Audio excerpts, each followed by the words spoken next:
저는 어느 날 제 아들과 손녀가 일본의 한 다리 밑에서 살고 있는 걸 발견했습니다. 3년 전 며느리가 우린 캐나다로 이민 가요. 다시는 연락하지 마세요. 라고 말했던 그 순간이 떠올랐습니다. 캐나다로 간다는 아들이 지금 여기 일본에서 그것도 다리 밑에서 마주친 겁니다. 말문이 막혔습니다. 저는 아들과 손녀를 집으로 데려왔고 그때 아들이 아내에 관한 끔찍한 비밀을 털어놓기 시작했습니다. 아들아, 내가 집으로 돌아와줘서 고마워. 이 영상을 보고 계신다면 좋아요를 눌러주시고 구독 부탁드립니다. 복 받으실 거예요. 지금 이야기 시작하겠습니다. 부드러운 햇살이 내리는 오후였습니다. 저는 오사카의 작은 호텔 발코니에 서서 북적이는 거리를 내려다보고 있었어요. 캐리어를 방 구석에 밀어놓고 잠시 멈춰섰죠. 남편이 떠난 지 벌써 3년이 지났습니다. 집은 너무 조용했고 아픈 기억들만 남아 있었어요. 그래서 이렇게 혼자 여행을 나선 겁니다. 밖에서는 길거리 악사들의 노래가 들렸고 관광객들의 웃음소리가 섞여 흘러왔어요. 마음을 회복하기 위한 여행이라고 스스로에게 말했습니다. 작은 광장으로 걸어가 분수 근처 벤치에 앉았어요. 거리 공연을 하는 마임 배우를 바라보며 마음을 진정시키려 했죠. 사람들은 웃고 있었고 아이들은 뛰어다녔습니다. 평범한 오후였어요. 그때였습니다. 분수 뒤쪽 구석에서 한 아이가 눈에 띄었어요. 작고 말랐습니다. 발에는 해진 운동화가 신겨져 있었고 한쪽 눈만 남은 토끼 인형을 품에 안고 있었어요. 아이는 구걸하지 않았습니다. 그저 조용히 지나는 사람들을 바라보고만 있었죠. 왠지 모르게 그 모습이 가슴에 바늘처럼 박혀왔어요. 한 젊은 커플이 지나가다가 과자 봉지를 떨어뜨렸습니다. 아이의 눈이 반짝였어요. 하지만 오래 망설였죠. 주변을 살피고 또 살폈습니다.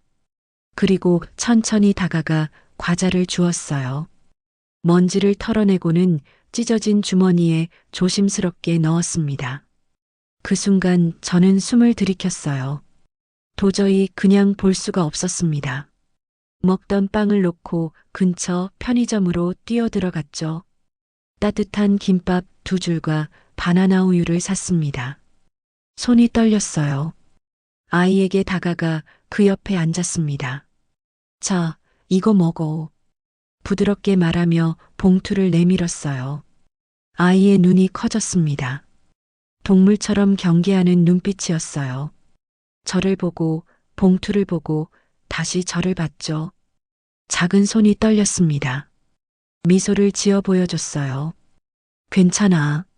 먹어도 돼. 그때였습니다. 아이의 오른쪽 눈꺼풀 위에 작은 점이 보였어요. 심장이 멎는 것 같았습니다.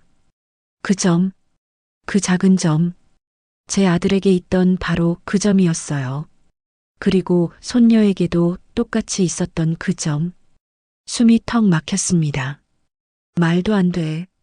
지우는 캐나다에 있어야 하는데. 머릿속이 하얗게 변했어요. 3년 전 그날이 떠올랐습니다. 며느리가 차갑게 말했던 그 말. 우린 캐나다로 떠납니다. 다시는 연락하지 마세요. 그게 마지막이었어요. 아이의 작은 손이 제 손가락에 닿았습니다. 따뜻했어요. 그리고 그 아이는 떨리는 목소리로 속삭였습니다. 할머니, 우리 할머니 맞지요? 진짜 우리 할머니 맞죠? 세상이 멈춘 듯 했어요. 저는 급히 손을 빼고 뒷걸음질 쳤습니다. 심장이 터질 것 같았죠. 아니야. 넌 착각했어. 나는 너의 할머니가 아니야. 목소리가 떨렸어요. 내 손녀는 캐나다에 있어. 지금 캐나다에. 저는 얼른 그 자리를 벗어나려고 했습니다. 도대체 저 아이는 누구지? 어떻게 우리 지우랑 똑같은 곳에 점이 있지? 우리 지우가 여기 있을 리가 없잖아. 모든 게 너무 혼란스러웠습니다. 저는 그 아이를 멀리하고 발걸음을 돌렸습니다. 하지만 아이는 울먹이며 제 뒤를 따라왔습니다. 작은 손이 제 치마 끝자락을 붙잡았어요. 할머니, 그 목소리에 발이 멈췄습니다. 돌아봤어요. 아이는 눈물을 흘리고 있었습니다. 그때 마주친 그 아이의 눈빛, 그건 제가 알던 그 눈빛이었어요. 바로 아이를 알아보지 못한 상 같은 죄책감이 밀려왔습니다. 아이와 나는 좁은 골목으로 들어섰고 저는 그곳에서 멈춰 섰어요. 할머니, 정말 나 기억 안 나요? 목이 메었습니다. 지훈이? 내가 정말 지우야? 아이는 고개를 끄덕였어요. 도저히 믿어지지 않는 현실에 눈물이 쏟아졌습니다. 어떻게 우리 지우가 여기에 이런 모습으로 있을 수 있을까요? 지우도 내 다리에 얼굴을 묻고 엉엉 울었습니다. 지우야, 어떻게 여기? 저는 숨을 삼켰어요. 내 엄마는? 아빠는 어디 있니? 지우는 고개를 저었습니다. 엄마는 없어요. 떨리는 목소리였어요. 하지만 아빠는 있어요. 할머니 믿기 힘드시면 아빠를 보여드릴게요. 아빠가 있는 곳으로 가요. 작은 손이 제 손을 잡았습니다. 차갑고 바삭 마른 나뭇잎 같은 느낌이 그대로 전해졌습니다. 저는 아이를 따라갔습니다. 관광객들이 없는 외진 길이었어요. 오랫동안 고여있는 썩은 물 같은 냄새가 났고 쓰레기 냄새도 섞여 있었죠. 햇빛이 점점 줄어들었습니다. 달이 밑이었어요. 어둡고 습했습니다. 골판지가 널려 있었고 낡은 담요가 구겨져 있었어요. 빈 페트병들이 굴러다녔고 꺼진 화덕이 한쪽 구석에 놓여 있었죠. 이곳이 집이라고? 가슴이 무너졌습니다. 아빠, 지우가 소리쳤어요. 할머니 데려왔어요. 내가 우리 할머니 데려왔어요. 쓰레기 더미를 뒤지던 남자가 돌아봤습니다. 낡은 작업복, 마른 몸, 헝클어진 머리. 그 얼굴을 보는 순간 저는 숨을 쉴 수 없었어요. 준호, 제 아들이었습니다. 뼈만 남은 몸, 구겨진 얼굴, 지친 눈. 하지만 그 눈빛만큼은 제가 키운 그 아들이었어요. 드릴 게 없어요. 준호는 나를 알아보지 못하고 뭔가를 뺏으려 온 사람으로 착각한 모양입니다. 준호는 급히 지우를 뒤로 숨기며 말했습니다. 그냥 가주세요. 저를 모른 척 했어요. 부끄러웠을 겁니다. 준호야. 떨리는 목소리로 아들 이름을 불렀어요. 엄마야. 아들의 어깨가 떨렸습니다. 엄마. 천천히 고개를 들었어요. 그 순간 모든 것이 무너졌습니다. 아들은 그 자리에 주저앉아 울기 시작했어요. 지우도 울며 아빠를 끌어안았죠. 할머니, 아빠 좀 도와주세요. 도와주실 거죠? 저는 그들 앞에 무릎을 꿇었습니다. 그리고 둘을 꼭 끌어안았어요. 미안해. 미안해. 목이 메어 더 이상 말할 수 없었습니다. 얼마나 그렇게 있었을까요? 햇빛이 기울고 있었어요. 다리 밑은 더 어두워졌습니다. 저는 편의점 봉투를 꺼냈어요. 민호야, 이거라도 좀 먹어. 지우도 먹고. 준호는 고개를 저었습니다. 엄마, 전 먹어, 제발. 내가 먼저 힘을 내야 지우를 돌볼 것 아니야. 지우에겐 아빠가 전부인데. 목소리에 힘을 줬어요. 지우에겐 내가 필요하잖아. 지우가 작은 목소리로 말했습니다. 할머니, 아빠는 항상 저만 주고 아빠는 굶어요. 가슴이 찢어지는 것 같았어요. 준호는 떨리는 손으로 김밥을 받았습니다. 지우에게 먼저 건넸죠. 그리고 천천히, 아주 천천히 한 입 베어 물었어요. 눈물이 흘러내렸습니다. 미안합니다. 엄마, 고개를 숙였어요. 정말 죄송합니다. 저는 아들의 손을 잡았습니다. 미안할 것 없어. 넌 잘못한 게 없어. 하지만 준호는 고개를 저었어요. 아니에요. 전 엄마한테 그렇게 말했잖아요. 다시는 안 찾을 거라고. 목소리가 떨렸습니다. 그래서 전화할 수가 없었어요.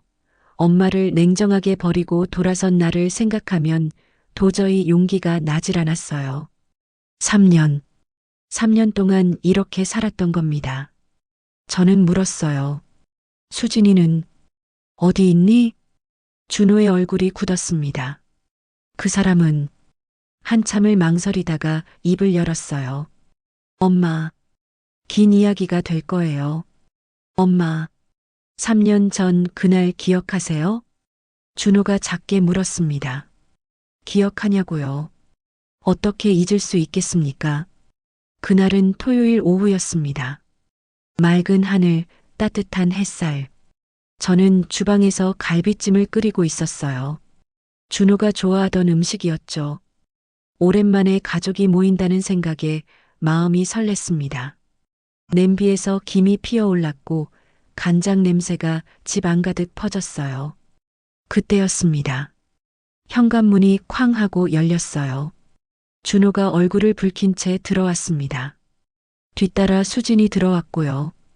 그녀의 눈가에는 눈물 자국이 있었어요. 하지만 뭔가 이상했습니다. 엄마, 준호는 몹시 격앙된 목소리로 나를 부르면서 열쇠를 식탁에 던졌습니다. 쨍그랑, 말 좀 해보세요. 놀란 저는 거실로 나왔습니다. 왜 이웃에게 수진이 욕을 하고 다니는 거예요? 게으르다, 돈만 쓴다, 애를 못 본다고 했다며요? 가슴이 철렁했어요.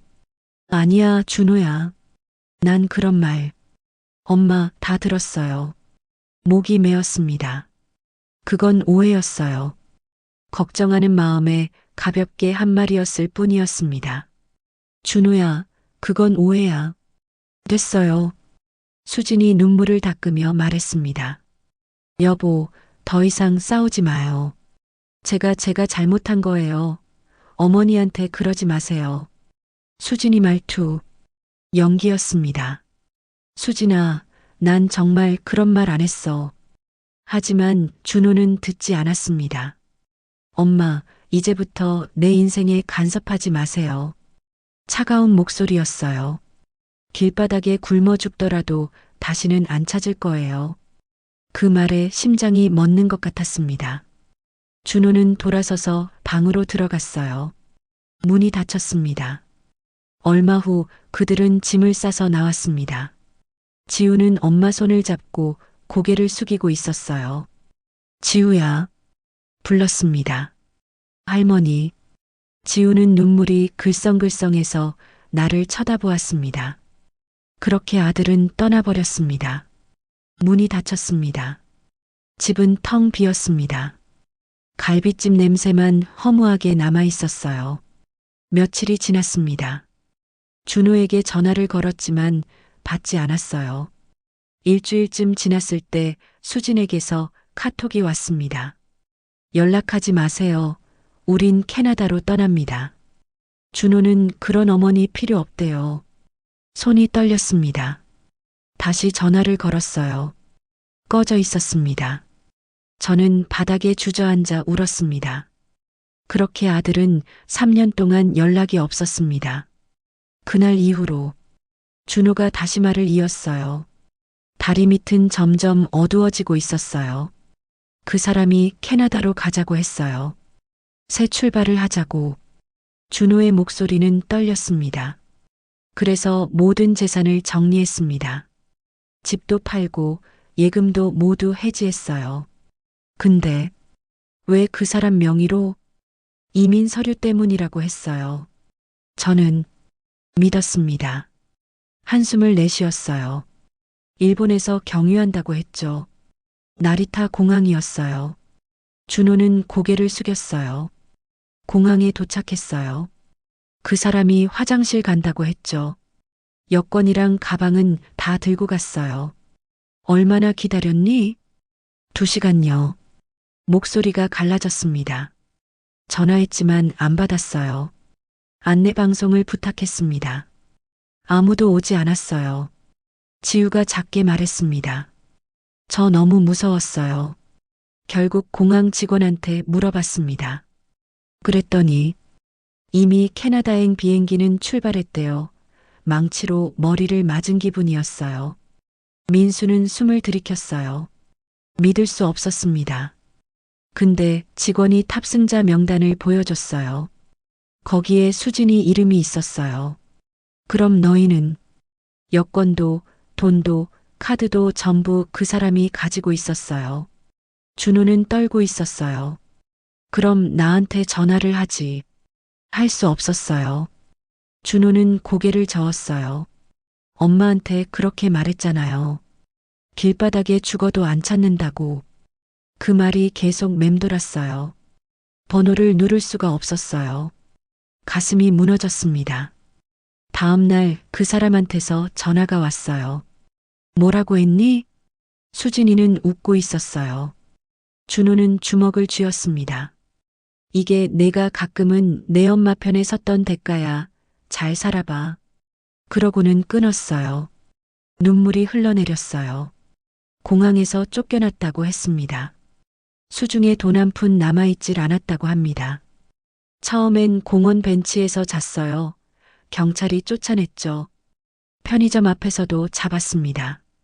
결국 여기로 왔어요. 다리 밑을 돌아봤습니다. 일본어를 못하니까 일자리를 구할 수가 없었어요. 그래서 폐지를 줍기 시작했습니다. 지우는 어떻게 하고? 제가 낮에 일할 때는 혼자 여기 있었어요.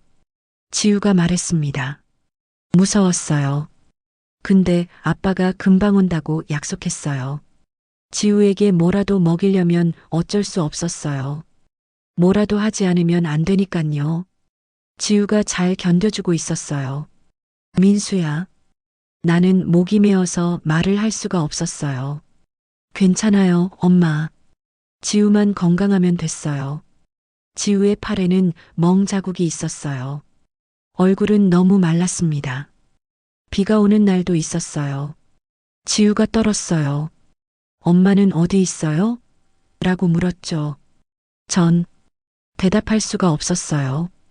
그냥 안아줄 수밖에 없었어요. 저는 두 손으로 얼굴을 감쌌습니다.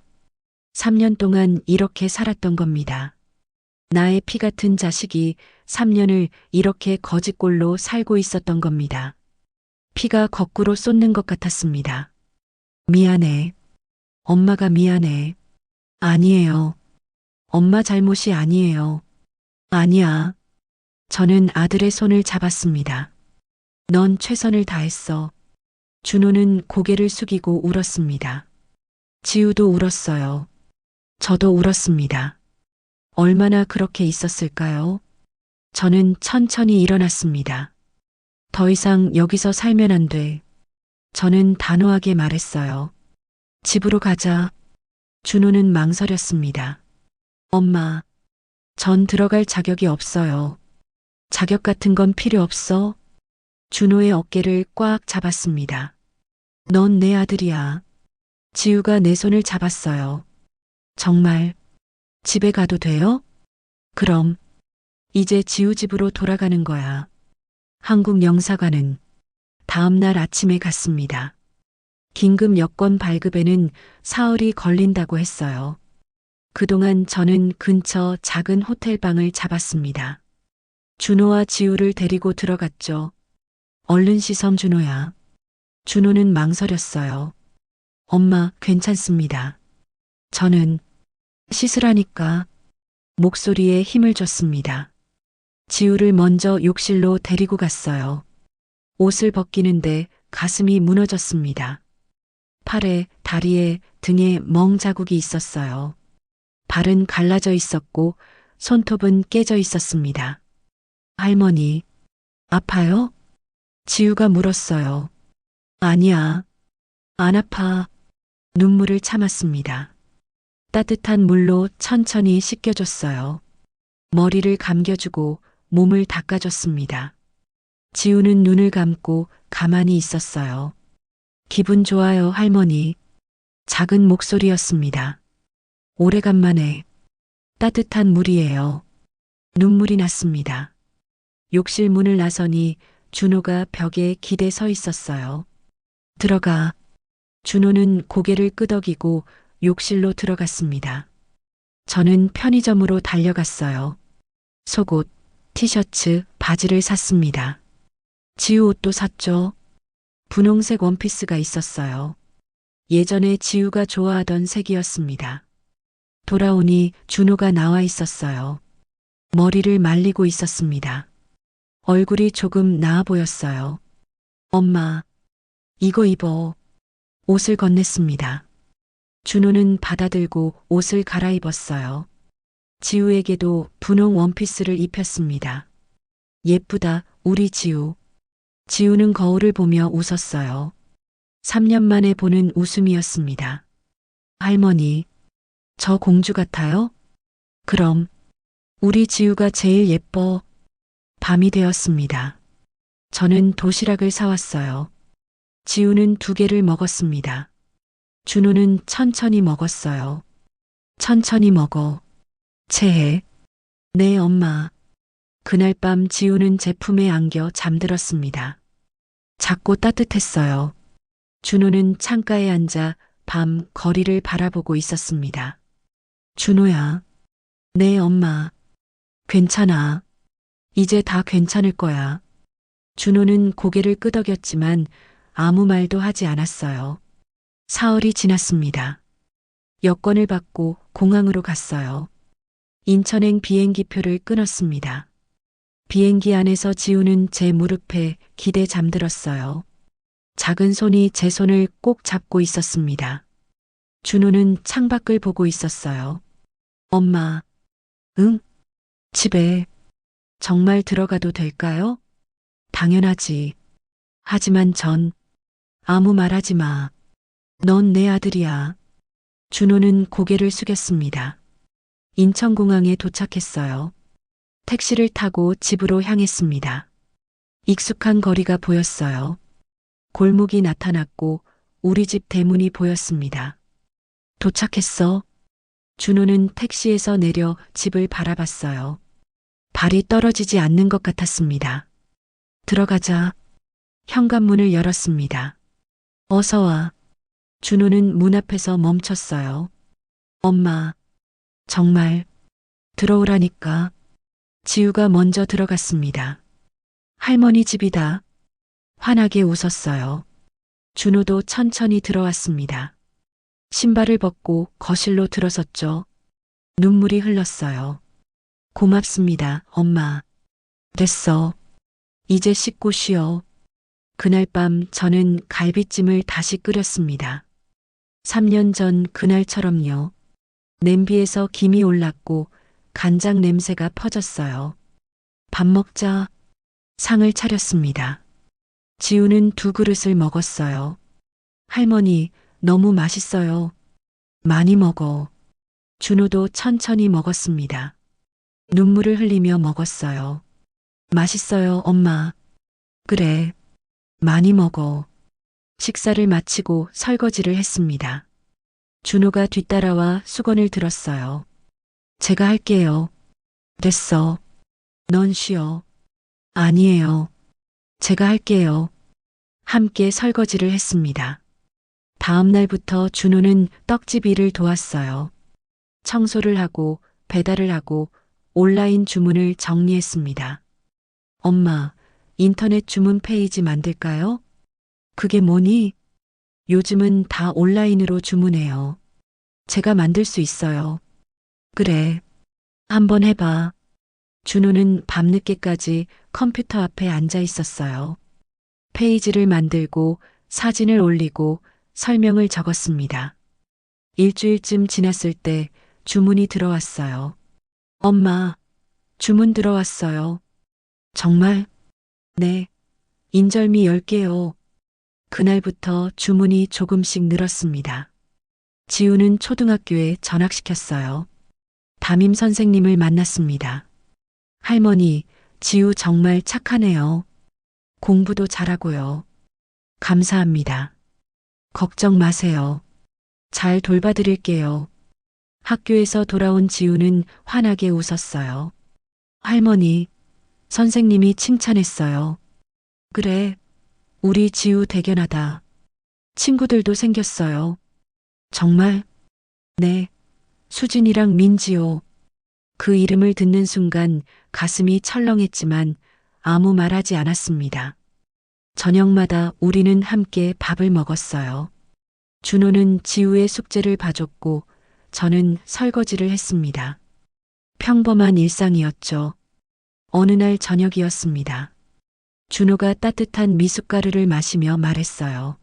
엄마, 응? 감사합니다. 뭐가? 모든 게요. 준호는 미소 지었습니다. 3년 만에 처음 보는 진짜 미소였어요. 엄마가 아니었으면 저희는 됐어. 이제 그런 이야기 하지 마. 네. 준호는 고개를 끄덕였습니다. 그날 밤 저는 창밖을 바라봤어요. 달이 밝았습니다. 이제 괜찮을 거야. 스스로에게 말했습니다. 그렇게 평온한 날들이 석 달쯤 흘렀습니다. 떡집은 주문이 많아졌고 해외 마트에서 연락도 왔어요. 베트남 쪽이었습니다. 엄마, 수출 제안이 들어왔어요. 정말? 네. 한번 해볼까요? 그래. 한번 해보자. 준호의 눈빛에는 예전의 자신감이 돌아와 있었어요. 지우도 밝게 웃으며 뛰어다녔습니다. 어느 날 오후였어요. 손님들로 북적이던 가게 앞에 흰색 그랜저 한 대가 멈춰 섰습니다. 차 문이 열렸어요. 명품 핸드백을 든 여자가 내렸습니다. 선글라스를 끼고 하이힐을 신고 있었어요. 심장이 멎었습니다. 수진이었습니다. 가게 안의 모든 소리가 사라졌습니다. 손님들의 웃음소리도 떡지는 소리도 모든 것이 멈춘 것 같았어요. 수진은 선글라스를 벗었습니다. 얼굴에는 미소가 걸려 있었어요. 하지만 그 미소에는 따뜻함이 없었습니다. 저는 본능적으로 지우 앞을 가렸어요. 준호는 손에 들고 있던 떡 상자를 떨어뜨렸습니다. 쿵! 바닥에 떨어진 상자가 구석으로 굴러갔어요. 여보, 수진이 말했습니다. 오랜만이네. 준호는 주먹을 쥐었어요. 어깨가 떨렸습니다. 지우가 제 치마를 붙잡으며 속삭였어요. 할머니, 저 사람 누구예요? 괜찮아. 작게 대답했습니다. 수지는 천천히 가게 안으로 들어왔어요. 하이힐 소리가 바닥에 울렸습니다. 딸깍 딸깍. 지우야. 무릎을 꿇고 팔을 벌렸어요. 엄마가 얼마나 보고 싶었는지 알아?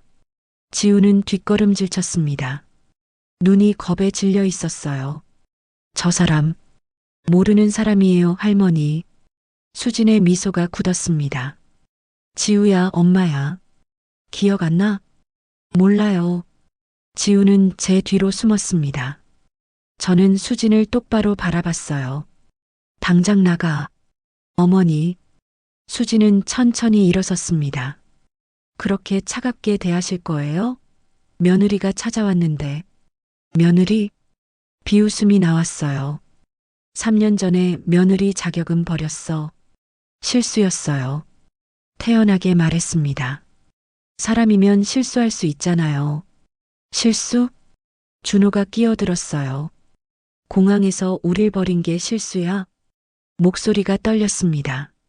돈 다 가지고 혼자 캐나다 간 게 실수라고? 수지는 한숨을 쉬었어요. 여보, 그때는 복잡했어. 복잡해? 준호가 다가섰습니다. 우리가 3년 동안 일본 거리에서 어떻게 살았는지 알아? 알아. 차갑게 대답했어요. 그래서 미안하다고 사과하러 온 거야. 사과? 제가 말했습니다. 사과하러 명품 가방 들고 그랜저 타고 왔어? 수지는 눈을 가늘게 떴어요. 좋아요. 손가락으로 머리카락을 넘겼습니다. 솔직하게 말할게요. 나는 지우 엄마예요. 법적으로 그 애를 데려갈 권리가 있어요. 가게 안 공기가 얼어붙었습니다. 그리고요. 미소를 지었어요. 이혼할 때 제대로 된 재산 분할 못 받았어요. 다시 청구할 거예요. 이 떡집 절반은 내 거예요. 손님들이 숨을 삼키는 소리가 들렸어요. 준호는 달려들 뻔했습니다. 제가 팔을 잡았어요. 안 돼. 작게 속삭였습니다. 지금 폭발하면 저 여자 뜻대로야. 준호는 이를 악물었어요.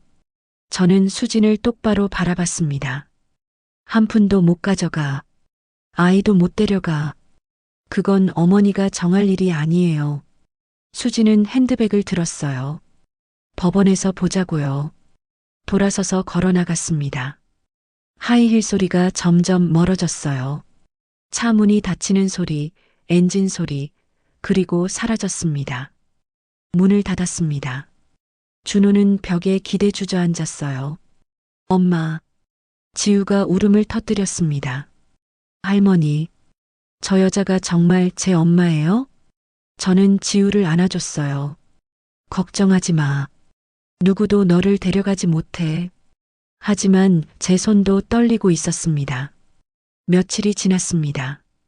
인터넷에 글이 올라왔어요. 네이버 블로그였습니다. 우리 아이가 이 집 떡 먹고 배탈 났어요. 절대 사지 마세요. 사진까지 첨부되어 있었어요. 댓글이 달리기 시작했습니다. 저도 이상한 만났어요. 이 집 재료 중국산 아니에요? 불결해 보였어요. 익명 계정들이었습니다. 준호가 컴퓨터 화면을 보며 말했어요. 엄마, 이거 알아? 누가 한 짓인지 뻔했습니다. 다음 날 유튜브에 영상이 올라왔어요. 한 여자가 병원 침대 옆에서 울고 있었습니다.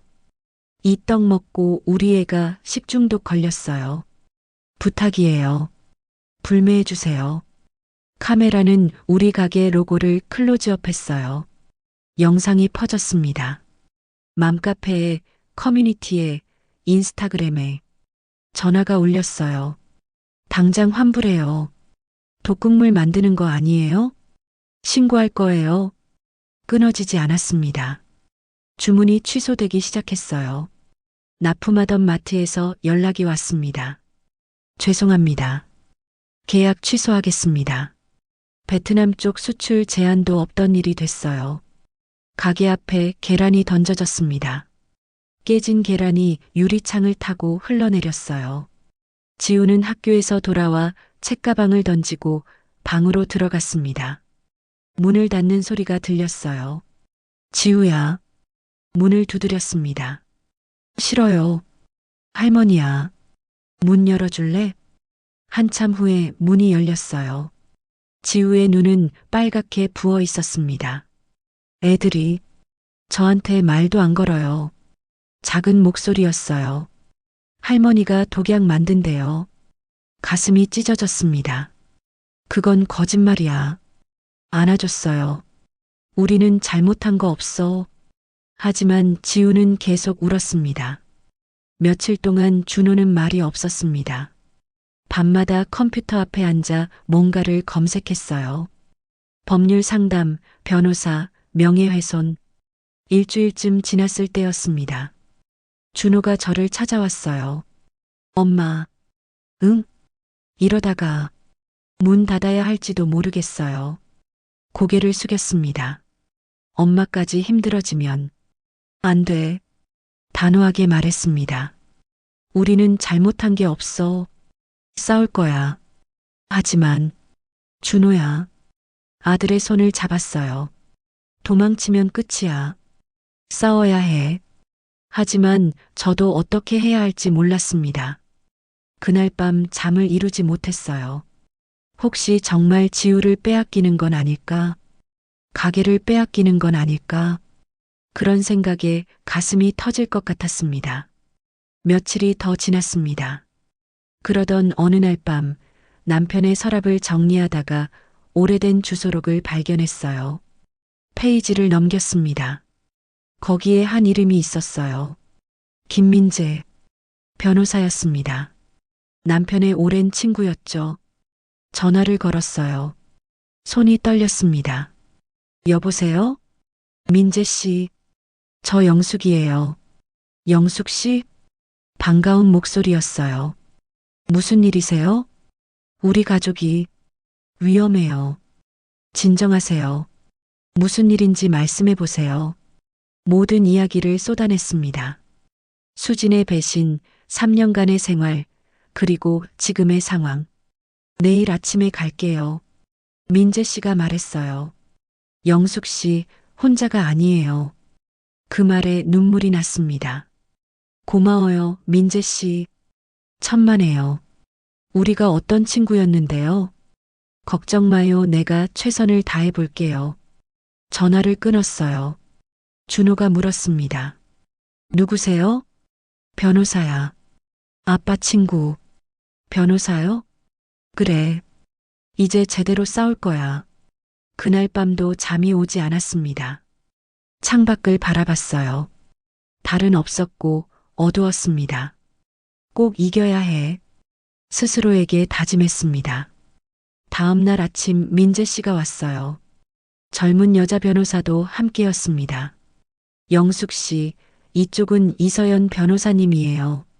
안녕하세요. 서연 씨는 차갑고 날카로운 인상이었어요. 자세히 말씀해 주세요. 노트북을 펼쳤습니다. 우리는 모든 이야기를 했어요. 3년 전 그날부터 일본에서의 일, 수진의 등장까지 서연 씨는 침착하게 받아 적었습니다. 준호 씨, 이혼 서류 보신 적 있으세요? 아니요. 그때 충격으로 그냥 사인만 했어요. 그게 중요합니다. 서연 씨가 말했어요. 그 서류를 찾아야 해요. 법적으로 누가 잘못했는지 밝힐 수 있어요. 어떻게요? 일단 증거부터 모읍시다. 민재 씨가 말했어요. 떡집 관련 서류 전부, 식품 안전 검사 기록, 원재료 거래 내역. 다 주세요. 네. 준호는 서류를 꺼냈습니다. 그리고 이 악성 댓글들. 서연 씨가 컴퓨터를 두드렸어요. 추적할 수 있어요. IP 주소 확인하면 돼요. 정말요? 네. 시간이 좀 걸리겠지만 찾을 수 있습니다. 조금 마음이 놓였습니다.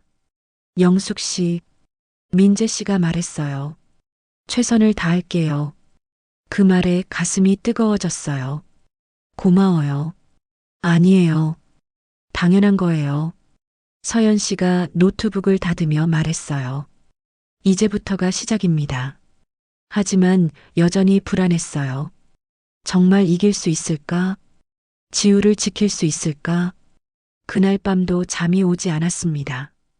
며칠 동안 조사가 계속되었습니다. 서연 씨는 매일 전화를 걸어왔어요. IP 주소 추적 중이에요. 조금만 기다려주세요. 네. 준호는 떡집 관련 서류를 전부 정리했습니다.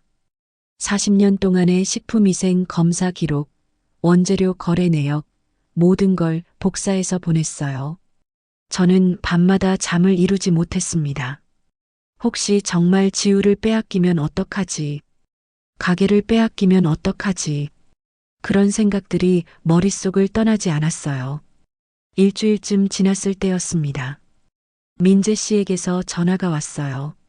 영숙 씨, 목소리가 들떠 있었습니다. 찾았어요.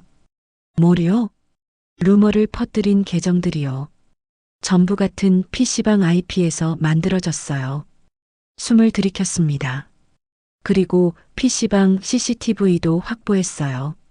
수진 씨가 직접 글을 올리는 장면이 찍혔어요. 정말요? 네. 그것뿐만이 아니에요. 민재 씨가 말을 이었습니다. 유튜브 영상에 나온 여자, 거짓 증언한 사람이죠. 그 사람한테 카카오페이로 돈을 보낸 기록도 찾았어요. 수진 씨 계좌에서요. 눈물이 났습니다. 그럼 모든 게 조작이었어요. 고마워요, 민재 씨. 아직 끝난 게 아니에요. 이제 이혼 서류를 찾아야 해요. 어떻게요? 가정법원에 가야 합니다. 함께 가시죠. 다음 날 우리는 가정법원으로 갔습니다. 서연 씨와 민재 씨, 준호, 그리고 저. 법원 서류 보관실은 오래된 냄새가 났어요. 직원이 낡은 서랍을 열었습니다. 3년 전 이혼 기록이죠? 네. 여기 있습니다. 두꺼운 파일을 꺼냈어요. 서연 씨가 테이블에 펼쳤습니다. 페이지를 천천히 넘겼어요. 이혼 사유, 재산 목록, 양육권, 그리고 마지막 페이지. 서연 씨가 숨을 멈췄습니다. 이거예요. 손가락으로 한 줄을 가리켰어요. 본인은 김준호에게서 받은 모든 재산에 대해 앞으로 어떤 권리도 주장하지 않을 것을 서약합니다. 그 아래 서명이 있었습니다. 박수진. 그리고 여기. 서연 씨가 다음 줄을 가리켰어요. 양육권을 포기하며 면접교섭권 또한 행사하지 않을 것을 서약합니다. 준호가 말했습니다. 이게 정말? 네. 서연 씨가 고개를 끄덕였어요. 수진 씨가 직접 서명한 겁니다. 3년 전에 눈물이 흘렀습니다. 3년 전 그 여자는 자신의 욕심 때문에 스스로 무덤을 판 거였어요. 이 문서로 서연 씨가 말했습니다. 수진 씨는 가게든 양육권이든 아무것도 요구할 수 없어요. 그리고 우린 반소를 제기할 수 있습니다. 반소요? 네. 허위사실 유포, 명예훼손, 업무방해. 전부 청구할 수 있어요. 민재 씨가 덧붙였습니다. 그리고 추가로 알아낸 게 있어요. 뭔가요? 수진 씨, 캐나다에서 가진 돈을 전부 비트코인 투자에 날렸대요. 뭐라고요? 지금 대부업체 빚이 상당해요. 그래서 한국으로 돌아온 거예요. 모든 게 이해됐습니다. 돈. 오직 돈 때문이었던 거예요. 명품 가방이랑 그랜저는요? 준호가 물었습니다. 렌털이에요. 다 빌린 거예요. 잘 사는 척 하려고. 한숨이 나왔습니다. 서연 씨가 파일을 닫으며 말했어요. 이제 재판 준비를 시작합시다. 집으로 돌아왔습니다. 며칠 후 법원에서 연락이 왔어요. 재판 날짜가 잡혔습니다. 한 달 후였어요. 그동안 우리는 준비했습니다. 서연 씨는 모든 증거를 정리했어요. PC방 CCTV, 송금 내역, 병원 기록, 식품위생 검사 증명서. 준호는 밤마다 예상 질문에 답하는 연습을 했습니다. 저는 떡집을 지켰어요. 손님은 여전히 적었지만 포기할 수 없었습니다. 한 달이 빠르게 지나갔습니다. 재판 전날 밤이었어요. 저는 옷장을 열었습니다. 깔끔한 검은색 정장이 보였어요. 오래전에 장만해둔 옷이었죠. 다림질을 했어요. 내일은 꼭 이긴다. 스스로에게 다짐했습니다. 준호가 거실로 나왔어요. 엄마 안 주무세요? 응. 너도 못 자니? 네. 둘이 나란히 앉았습니다. 엄마. 응? 제가 잘할 수 있을까요? 그럼. 손을 잡았어요. 넌 잘못한 게 없어. 진실을 말하기만 하면 돼. 네. 준호는 고개를 끄덕였습니다. 엄마 감사해요. 뭐가? 모든 게요. 엄마 아니었으면 저희는 됐어. 준호의 어깨를 두드렸어요. 이제 그만 자자. 내일 힘들 거야. 네. 준호는 방으로 돌아갔습니다. 저는 창밖을 바라봤어요. 달이 밝았습니다. 여보. 마음속으로 남편을 불렀어요. 우리 아들 좀 도와주세요. 제발. 눈물이 흘렀습니다. 그리고 잠들었어요. 다음 날 아침 일찍 일어나 정장을 입었습니다. 준호도 정장을 입었어요. 머리를 단정하게 넘겼습니다. 준비됐어요, 엄마. 그래. 가자. 택시를 타고 법원으로 향했습니다. 큰 건물이 보였어요. 입구에 민재 씨와 서연 씨가 기다리고 있었습니다. 영숙 씨, 네. 긴장하지 마세요. 우리가 이길 거예요. 네. 하지만 다리가 떨렸습니다. 법정 안으로 들어갔어요. 사람들이 가득했습니다. 기자들도 있었어요. 그리고 저쪽에 수진이 앉아 있었습니다. 명품 투피스를 입고 에르메스 가방을 옆에 두고 우릴 보고 미소 지었어요. 차갑고 빈 미소였습니다. 가슴이 두근거렸어요. 앉으세요. 서연 씨가 말했습니다. 자리에 앉았어요. 판사가 들어왔습니다. 기립. 모두 일어섰습니다. 착석. 다시 앉았어요. 재판을 시작하겠습니다. 판사의 목소리가 법정에 울렸습니다. 숨을 깊이 들이켰어요. 이제 시작이다. 수진 쪽 변호사가 먼저 일어났습니다. 중년의 남자였어요. 비싼 정장을 입고 있었습니다. 존경하는 재판장님. 목소리가 법정에 울렸어요. 제 의뢰인 박수진 씨는 3년 동안 남편과 딸을 그리워하며 살아왔습니다. 거짓말이었습니다.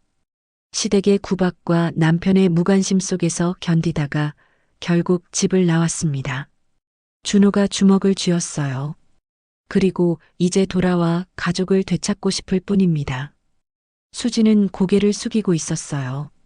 손수건으로 눈가를 닦았습니다. 연기였습니다. 재산 분할도 제대로 받지 못했고 양육권도 빼앗겼습니다. 이는 명백한 부당함입니다. 변호사는 자리에 앉았어요. 이제 우리 차례였습니다. 서연 씨가 일어났습니다. 재판장님, 차분한 목소리였어요. 먼저 증거부터 제출하겠습니다. 노트북을 열었습니다. 이것은 3년 전 이혼 조정서입니다. 화면에 서류가 떴어요. 여기 보시면 박수진 씨가 직접 서명한 내용이 있습니다. 확대했습니다. 본인은 김준호에게서 받은 모든 재산에 대해 앞으로 어떤 권리도 주장하지 않을 것을 서약합니다. 법정이 술렁였어요. 그리고 양육권을 포기하며 면접교섭권 또한 행사하지 않을 것을 서약합니다. 수진의 얼굴이 굳었습니다. 이것은 박수진 씨의 친필 서명입니다. 3년 전 법원에서 공식적으로 작성된 문서입니다. 판사가 서류를 살펴봤어요. 확인했습니다. 서연 씨가 말을 이었습니다. 다음은 식품위생 검사 기록입니다. 새 화면이 떴어요. 피고 측 가족이 운영하는 떡집은 40년 동안 단 한 번도 위생 문제가 발생한 적이 없습니다. 검사 증명서가 쭉 나열됐습니다. 모든 검사에서 적합 판정을 받았습니다. 법정이 조용해졌어요. 그런데 원고 박수진 씨가 나타난 후 갑자기 악성 루머가 퍼지기 시작했습니다. 서연 씨가 다음 화면을 띄웠어요. 이것은 네이버 블로그 게시글입니다. 식중독을 주장하는 내용이죠. 하지만 목소리에 힘이 들어갔어요. 이 게시글을 작성한 IP 주소를 추적한 결과 서울시 강남구의 한 PC방에서 작성되었습니다. 그리고 같은 시간 같은 PC방에서 수십 개의 익명 계정이 만들어졌고 모두 같은 내용의 악성 댓글을 달았습니다. 법정이 웅성거렸어요. 이것은 그 PC방의 CCTV 영상입니다. 화면에 영상이 재생됐습니다. 수진이 PC방에 들어왔어요. 구석 자리에 앉았습니다. 컴퓨터를 켰고 키보드를 두드렸어요. 보시다시피 박수진 씨가 직접 작성하고 있습니다. 수진의 얼굴이 새하얗게 변했어요. 다음은 유튜브 영상에 대한 증거입니다. 병원에서 식중독을 주장한 여성. 이분은 배우 지망생입니다. 여자의 프로필이 떴어요. 그리고 이것은 박수진 씨가 이 여성에게 카카오페이로 송금한 내역입니다. 송금 기록이 화면에 떴습니다. 50만 원. 영상 촬영 하루 전 송금되었습니다. 법정이 소란스러워졌어요. 그리고 이것은 그 아이의 실제 병원 진단서입니다. 진단서가 떴어요. 식중독이 아닙니다. 단순 배탈이었습니다. 판사가 말했습니다. 확인했습니다. 서연 씨가 마지막 화면을 띄웠어요. 원고 박수진 씨는 3년 전 일본 나리타 공항에서 남편과 딸을 버리고 혼자 캐나다로 출국했습니다. 출입국 기록이 떴어요. 그리고 캐나다에서 모든 재산을 탕진한 후 한국으로 돌아왔습니다. 현재 대부업체 빚이 8천만 원에 달합니다. 수진이 고개를 숙였어요.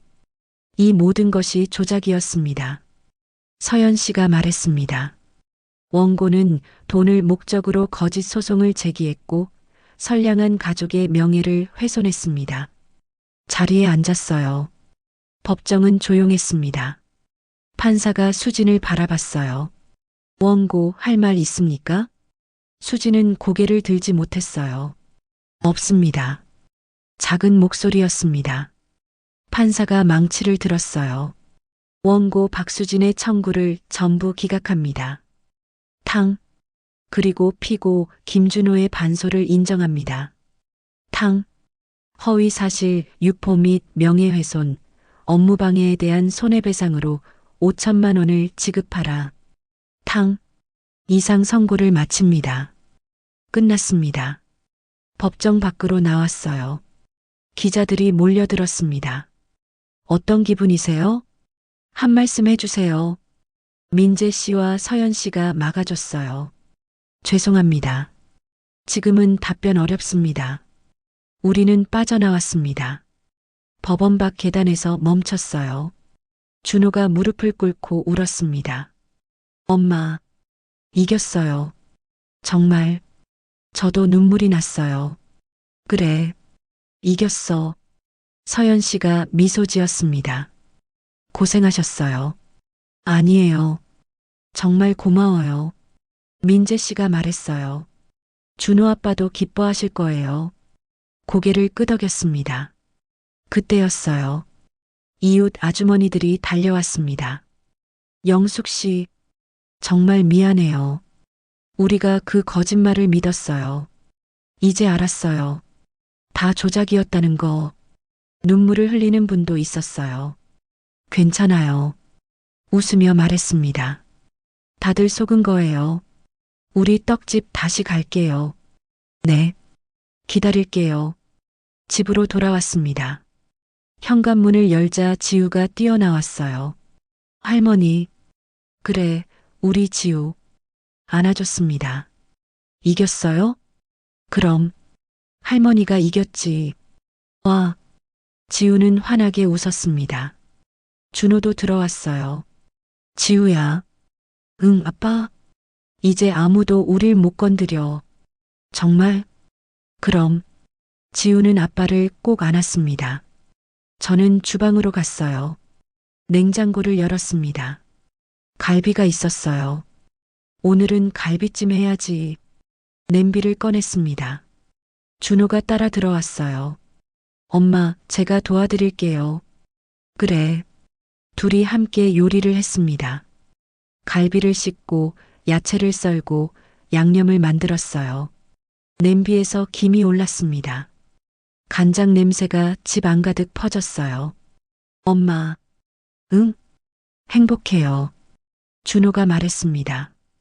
이렇게 평범한 게, 이렇게 행복한 줄 몰랐어요. 눈물이 났습니다. 나도 행복해.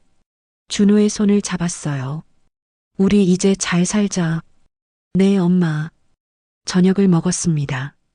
지우는 맛있게 한 그릇을 뚝딱 비웠습니다. 할머니, 세상에서 제일 맛있어요. 그래, 많이 먹어. 준호도 웃고 있었습니다. 우리는 함께 웃었어요. 오랜만에 느끼는 평온함이었습니다. 그날 밤, 지우를 재우고 거실로 나왔어요. 창밖에는 달이 떠 있었습니다. 여보, 마음속으로 남편을 불렀어요. 고마워요. 우리 아들 지켜줘서. 바람이 불었습니다. 창문이 살짝 흔들렸어요. 남편이 대답하는 것 같았습니다. 미소가 지어졌어요. 준호가 옆에 왔습니다. 엄마, 뭐 보세요? 달이 예쁘게 떴네. 예쁘네요. 그러게. 둘이 나란히 서서 달을 봤습니다. 엄마, 응? 앞으로 정말 잘할게요. 준호의 어깨를 두드렸어요. 넌 충분히 잘하고 있어. 감사합니다. 됐어. 이제 들어가서 자자. 준호는 방으로 들어갔습니다. 평화로웠습니다. 오랜만에 느끼는 평화였어요. 재판이 끝나고 며칠이 지났습니다. 언론에서 우리 이야기를 보도했어요. 3년 만에 되찾은 가족, 악성 루머와 싸워 이긴 할머니의 떡집. 기사가 나간 다음 날부터 가게 앞에 줄이 섰습니다. 손님들은 응원의 말을 건넸고 어떤 분은 현금 봉투를 놓고 가기도 했어요. 받을 수 없다고 손사래를 쳤지만 그 마음만은 고마웠습니다.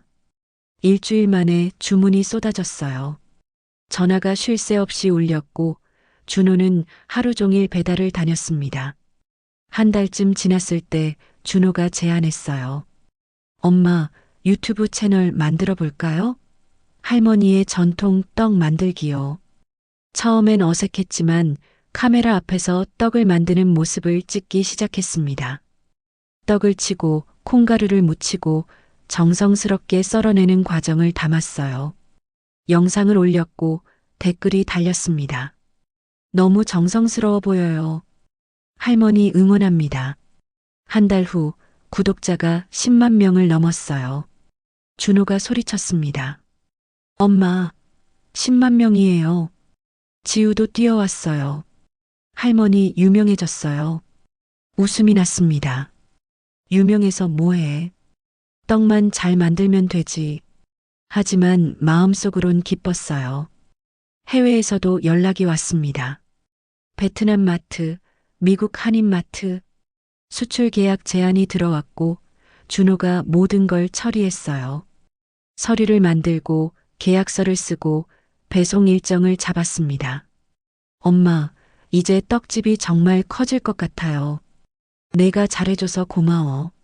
지우는 학교에서 반장이 되었습니다. 친구들도 많이 생겼다며 예전처럼 밝게 웃었어요. 계절이 바뀌었습니다. 가을이 왔고 단풍이 물들었어요.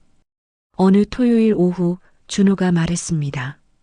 엄마, 오늘 바다 갈까요? 을왕리 해수욕장이요.